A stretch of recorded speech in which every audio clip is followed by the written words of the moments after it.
Oh my days. You still don't get it, do you? I mean, I speak English well. I'm a good orator. I know how to convey a message and get it across the right way. And you're still not understanding. So you know what? Forget the English language. You have to drop that for this video. I'm going to speak to you in the language of facts. So in the previous video, the point I was trying to make was, it doesn't matter with these people who are at rock bottom, even if you give them a helping hand, even if you give them £50,000, on a long enough time scale, they're gonna just go back to being broke.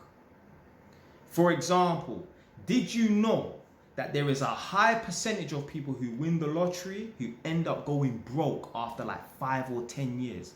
Imagine that. There are people who have won 10 million, 20 million, 100 million who end up going broke. Do you know why?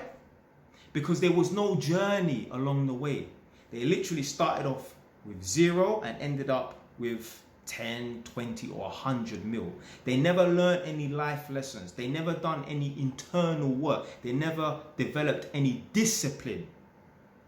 So that's why when they ended up getting 10, 20, 100 mil dropped on them, they end up going broke. Whereas self-made millionaires, 99.9% of them will never go broke. Now, obviously, there are some anomalies where, people end up making some bad financial decisions and that, and end up going broke and that. But for the most part, the reason why self-made millionaires will always stay rich is because they had to learn lessons along the way.